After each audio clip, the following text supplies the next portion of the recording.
webinar kita yang berjudul Program Pelibatan Orang Tua dan Masyarakat bagi Perkembangan Anak Usia Dini.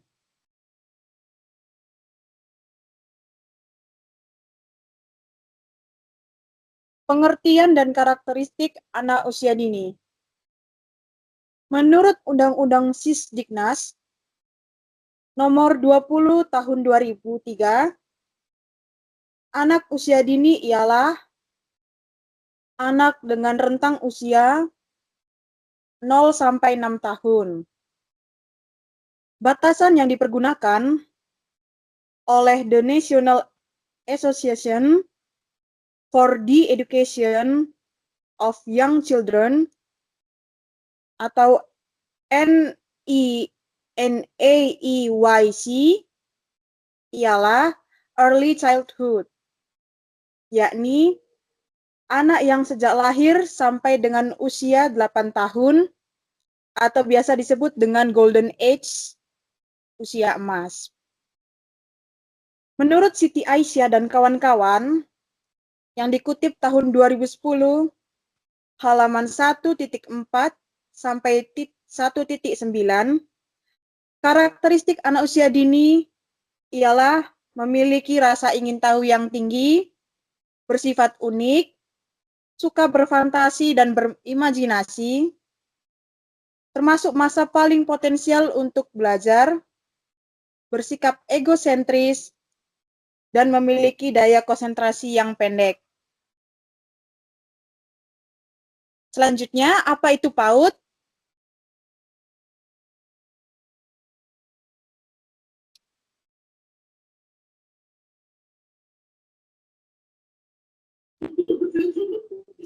Yang pertama, menurut Undang-Undang Nomor 20 Tahun 2003, halaman 6 pasal 1, butir 14 tentang Sistem Pendidikan Nasional menyatakan bahwa pendidikan anak usia dini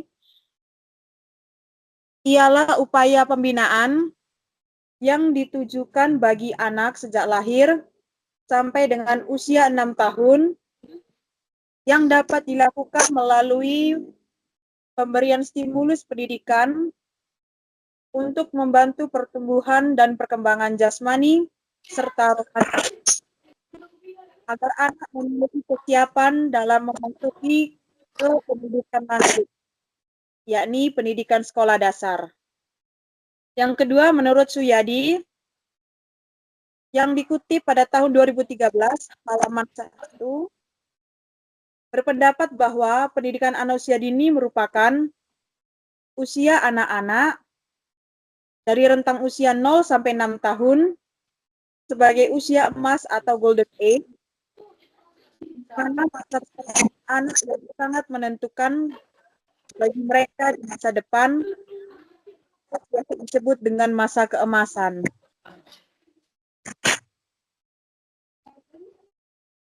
Dengan usia dini itu ada 6 aspek perkembangan anak usia dini. Yang pertama, aspek perkembangan nilai agama dan moral. Yang kedua, aspek perkembangan fisik motorik. Yang ketiga, aspek perkembangan kognitif. Keempat, aspek perkembangan. Yang kelima, aspek perkembangan sosial emosional. Dan yang keempat, aspek perkembangan seni. Nah, di sini akan satu persatu dari keenam aspek anak usia dini tadi. Yang pertama, aspek perkembangan nilai agama dan moral. Anak perlu mengenal nilai dengan agama masing-masing dan mengenal nilai norma seperti norma kesopanan, norma agama, norma kesusilaan, dan norma kegiatan yang dapat diberikan stimulasi. Aspek perkembangan ini ialah doa sebelum kegiatan. Kemudian mengucapkan salam kepada guru dan teman yang dijumpai oleh anak. Yang kedua,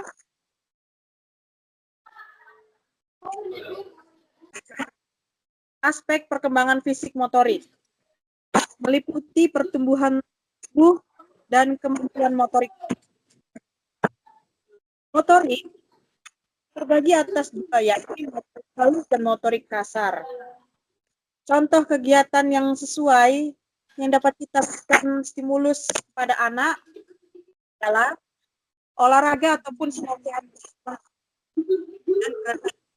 itu salah satu contoh kegiatan untuk mengembangkan aspek fisik. Kemudian menggunting, menempel, menggambar, menulis, play-doh atau plastisin, bronce, melipat atau meremas kertas merupakan contoh kegiatan stimulus untuk aspek perkembangan motorik halus. Selanjutnya bermain lompat tali, menari dengan lagu anak, bermain lempar tangkap bola, juga termasuk salah satu contoh kegiatan stimulasi pada aspek perkembangan motorik kasar.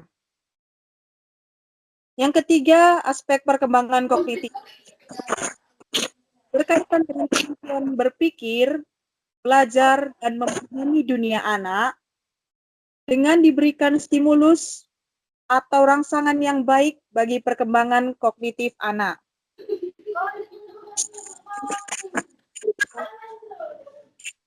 Tanpa perlu bantuan, serta dapat berpikir kritis. Contoh kegiatan yang dapat kita berikan sebagai orang tua maupun guru, yakni bermain puzzle, mengelompok geometri, dan lain-lain. Selanjutnya, bahasa. Meliputi kemampuan dalam berkomunikasi, baik secara lisan maupun tulisan, mencakup penguasaan kosakata, tata bahasa, dan kemampuan mendengarkan dengan baik. Contoh kegiatan yang dapat kita berikan, yakni bercerita, tanya jawab, ataupun bermain tebak kata. Yang kelima, aspek perkembangan sosial emosional. Meliputi pemahaman dan pengendalian emosi anak, serta kemampuan dalam berkooperasi atau bekerja sama, berempati, dan menggunakan penalaran moral. Anak juga akan belajar membentuk hubungan dengan orang lain atau biasa disebut dengan bersosialisasi. Contoh kegiatan yang sesuai yakni berbagi makanan ataupun bergantian mainan, bermain peran seperti dokter-dokteran, chef, koki di sebuah restoran, kemudian menjadi guru, guru-guru cilik, dan lain-lain. Yang keenam, aspek perkembangan seni. Meliputi ekspresi kreatif anak melalui seni visual, musik, dan gerakan. Adanya kegiatan seni dapat membantu anak untuk mengekspresikan diri dan mengembangkan imajinasi serta kreativitas anak. Contoh kegiatannya, yakni finger painting. Ini adalah salah satu kegiatan yang paling disenangi oleh anak usia dini. Karena dengan finger painting, anak usia dini ini bisa berimajinasi, berfantasi, kreativitas anak pun akan terstimulus, dan anak-anak pun bisa bercerita apa yang sudah mereka lakukan, yang mereka lukis dengan jari mereka. Sebagai anak-anak juga mereka tidak akan takut yang namanya kotor. Karena mereka senang dengan yang kotor-kotor ya. Nah, jadi sebagai guru maupun orang tua dan lingkungan, kalau ada anak kita di rumah atau di luar rumah sedang bermain-main gitu, biarkan mereka untuk bermain-main asal kita awasi, karena itu adalah dunia mereka. Mereka senang dengan dunia yang adanya imajinasi, bisa berkumpul dengan teman-temannya, bermain-main, seperti itu. Kemudian membuat kolase dari kertas warna.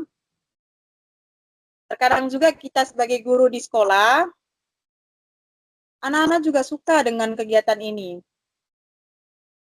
Terutama dia dalam kolase, seperti kita kan biasa menggunakan lospark, cangkang telur. Nah, itu ada media gambarnya, misalnya ayam. Nah, dari ayam itu kita tempelkan cangkang-cangkang telur tadi. Anak-anak pasti menyenangi ya kegiatan itu. Kemudian kita juga bisa menciptakan dan membangun atau konstruktif sebuah bangunan dari balok ataupun Lego. Nanti pada saatnya kita kepada jenis-jenis pendidikan anak usia dini. Jenis-jenis pendidikan anak usia dini ternyata ada 3 jenis, yakni formal, informal, dan non-formal.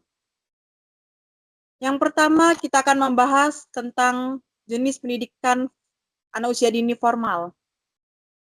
Ada 2 contohnya, yakni TK atau biasa kita sering sebut taman kanak-kanak, yang diperuntukkan bagi anak usia 4-6 tahun yang bertujuan mengembangkan potensi anak sebagai persiapan masuk sekolah dasar dengan kurikulum dan media pembelajaran serta strategi dan tujuan pembelajaran yang terstruktur. Yang kedua, RA, Raudatul Atfal, setara dengan TK. Namun, berbasis agama Islam juga merupakan salah satu pendidikan formal. Yang kedua, jenis pendidikan anak usia dini informal. Nah, ini salah satu contohnya ya, ini keluarga dan masyarakat. Pendidikan yang paling pertama didapat anak adalah dari keluarga sendiri, terutama orang tua sebagai model atau contoh yang akan diikuti, ditiru oleh anak kita. Pendidikan yang didapatkan dari keluarga dan interaksi sehari-hari di lingkungan sekitar merupakan dasar pembentukan karakter dan keterampilan sosial anak. Yang ketiga, jenis pendidikan anak usia dini non-formal. Yang pertama, kelompok bermain atau KB. Ini sekarang hanya nama saja yang berubah. Sebenarnya ini sama setara dengan playgroup. Untuk anak usia 2-4 tahun, lebih fokus pada permainan dan sosialisasi tanpa kurikulum akademik yang ketat, seperti yang sudah ada di jenis pendidikan formal. Mereka di sini hanya kegiatannya bermain sambil belajar. Lebih difokuskan dia kepada bermain. Karena dengan adanya bermain, anak-anak yang berusia 2-4 tahun, mereka akan belajar dengan sendirinya. Mereka akan berpikir kritis bagaimana cara dan apa akibat, sebab akibat yang akan terjadi dalam kegiatan bermain itu. Kemudian yang kedua, Taman Penitipan Anak atau TPA. Ini merupakan layanan bagi anak usia lahir sampai 6 tahun. Terutama ini ada bagi orang tua yang anaknya dititipkan karena kondisi kedua orang tuanya sedang bekerja. Yang ketiga, satuan PAUD sejenis atau SPS. Ini juga salah satu bentuk PAUD non-formal yang terintegrasi dengan layanan di masyarakat, seperti Posyandu, Bina Keluarga Balita atau BKB, Taman Pendidikan Al-Quran atau TPA, Taat, Tapas, dan terintegrasi sekolah minggu bagi yang beragama Kristen dan Katolik.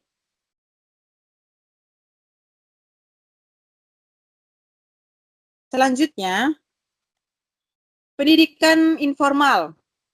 Sesuai dengan judul kita webinar pada siang hari ini, pendidikan informal yang kita tekankan. Karena pendidikan pertama kali yang didapat oleh anak adalah dari keluarga, terutama orang tua sendiri.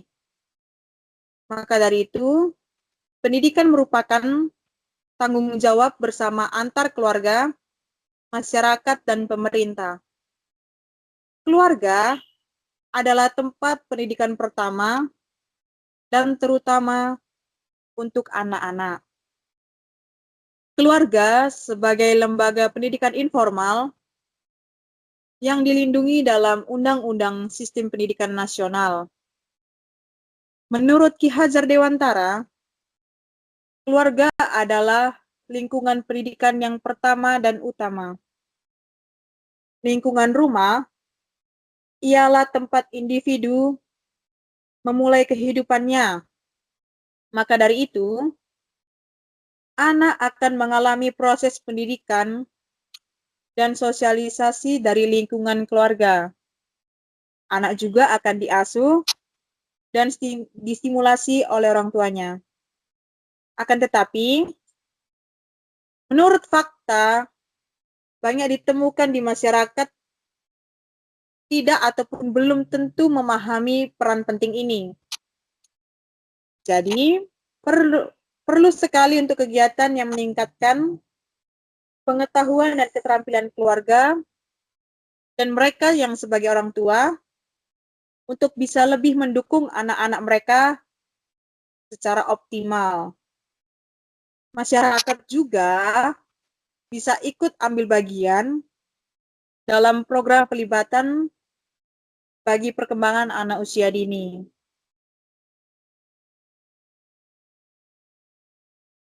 Maka dari itu, sebagai orang tua dan masyarakat, seharusnya bekerja sama dengan baik dengan sekolah yang akan dituju untuk bersama-sama mengembangkan dan memberikan stimulus yang baik agar keenam aspek perkembangan anak usia dini dapat berkembang dengan optimal dan menyeluruh atau komprehensif. Program-program pelibatan orang tua dan masyarakat yang sesuai untuk memberikan stimulus bagi perkembangan anak usia dini, yakni yang pertama, aspek perkembangan nilai agama dan moral. Program kegiatan yang sesuai yakni berdoa bersama sesuai dengan agama dan kepercayaan masing-masing. Yang kedua, aspek perkembangan fisik motorik. Program kegiatan yang sesuai yakni senam sehat bersama antara anak, orang tua, dan masyarakat di sekitar. Yang ketiga, aspek perkembangan kognitif. Program kegiatan yang sesuai yakni bermain puzzle, bermain play-doh atau plastisin, atau malam yang biasa sering kita kenal, dengan membuat miniatur angka ataupun huruf. Yang keempat, aspek perkembangan bahasa. Program kegiatan yang sesuai, yakni bercerita atau mendongeng, dengan menggunakan properti seperti boneka tangan maupun buku cerita atau buku dongeng. Yang kelima, aspek perkembangan sosial emosional. Program kegiatan yang sesuai, yakni bermain peran atau role play, seperti bermain dokter-dokteran, bermain guru cilik, bermain polisi-polisi, bermain tentara, bermain layaknya kita anak-anak itu ada di lingkungan rumah sakit, ada yang bisa menjadi pasien, perawat atau suster, dan dokter. Itu sangat disenangi oleh anak-anak usia dini. Kemudian bermain boneka tangan. Yang keenam, aspek perkembangan seni. Program kegiatan yang sesuai, yakni melukis dengan jari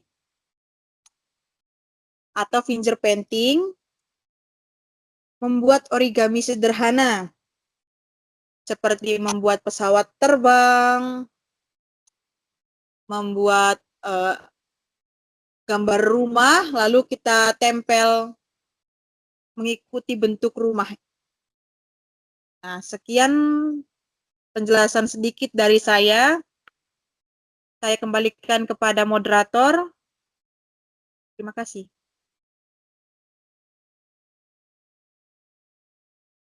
Baik, terima kasih untuk Ibu Dwi.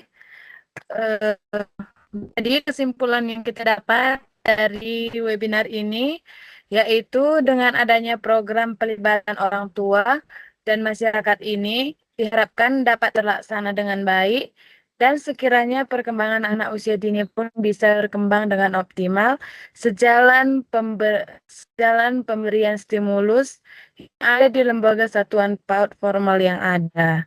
Baik, terima kasih Bapak Ibu sudah mendengarkan webinar kita hari ini. Nah, tiba waktunya kita akan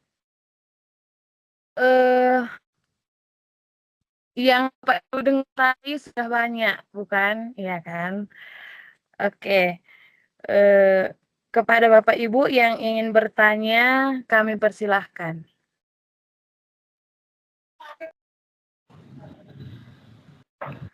Saya mau bertanya. Pertanyaan saya tentang Baik Pak, silahkan fantasi. Pak. Ya, pertanyaan saya tentang fantasi dan imajinasi. Nah, karena secara spesifik saya tidak tahu bedanya apa ini. Kalau secara umum saya anggap ini hampir-hampir sama. Tolong penjelasannya atau kalau bisa contoh konkretnya. Ya, terima kasih.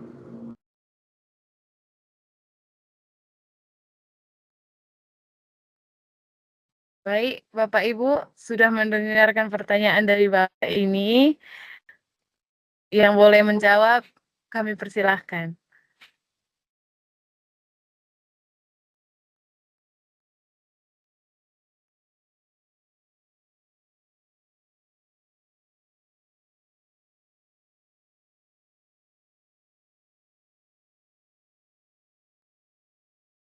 Listi, apakah bersedia?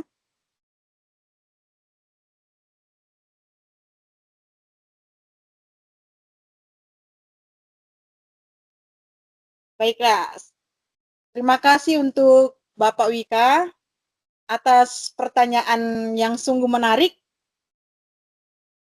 Izinkan saya di sini untuk memberikan penjelasan, karena di dalam webinar ini kami sebagai mahasiswa juga sama-sama belajar, Pak. Belum sepenuhnya ilmu itu ada, gitu. Jadi, kurang lebihnya nanti bisa ditambahkan oleh teman-teman saya yang lain. Oke. Menurut pertanyaan Bapak, apakah itu Pak berfantasi ataupun berimajinasi itu bukannya mirip-mirip? Nah, seperti itu kan Pak? Dan berikan contohnya. menurut kami, terutama saya, dari ilmu yang sudah kami tempuh, yang sudah kami alami selama kami menjadi guru, memang berimajinasi maupun berfantasi ini hampir-hampir mirip. Hanya beda sedikit saja. Berimajinasi itu seperti menghayal. Sedangkan berfantasi itu menurut kami dia lebih luas untuk berhayalnya. Nah, contohnya anak-anak TK ini beda dengan anak-anak SD. Kita sebagai guru tidak diperbolehkan untuk memberikan pelajaran ataupun materi pembelajaran yang bersifat abstrak. Anak-anak itu perlu untuk melihat langsung objeknya.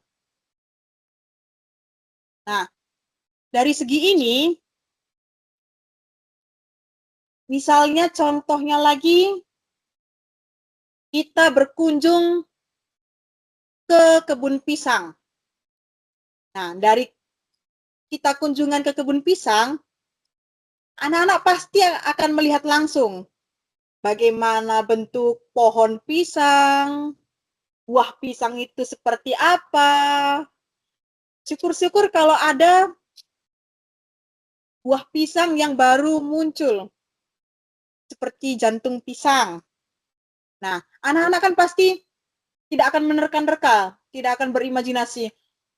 Oh, kayak gini rupanya bentuk jantung pisang, bentuk pisang sendiri. Nah, anak-anak ini tentunya akan lebih berfantasi lagi. Bukan imajinasi lagi, Pak. Akan lebih berfantasi lagi. Oh, ternyata kalau buah pisang ini, kalau di rumah mamaku ini, bisa dia dibuatnya kolak pisang. Godok-godok kalau kita sering membelinya di pasar atau pajak. Aku suka kali itu sama godok-godok. Wah, nanti pulang sekolah, aku minta mamaku lah untuk dibuatkan. Itu kalau dia yang berfantasi. Sedangkan kalau berimajinasi, anak tersebut hanya kita berikan gambaran saja, tidak melakukan kunjungan ke kebun pisang. Jadi pasti anak-anak, ih, buah pisang. Iya, aku tahu sih warnanya kuning. Tapi gimana bentuknya ya? Oh mungkin seperti ini. Nah, itu pasti akan timbul imajinasinya. Dituangkannya lah dalam gambar media pembelajaran dari guru TK atau guru KB, guru RA-nya. Kemudian si anak ini berhubung anak TK, kembali seperti penjelasan saya tadi, kan tidak diperbolehkan, bukan tidak diperbolehkan. Itu akan mempersulit anak dalam pembelajarannya jika tidak ada benda konkret dari pisang tersebut. Jadi anak-anak akan menerka-nerka, oh buah pisang walaupun warna kuning, bisa juga ternyata warna orange atau oranye. Ah, aku gambarlah, warnailah. Pasti guruku senang, karena aku mewarnai buah pisangku warna-warni. Nah, datanglah kita sebagai guru. Loh, kok buah pisangnya warna-warni aku? Pasti si anak akan menjawab, iya Miss, iya Bu, karena aku suka warna pelangi, jadilah pisangku warna-warni. Itulah perbedaan setipis itu antara berimajinasi dan berfantasi.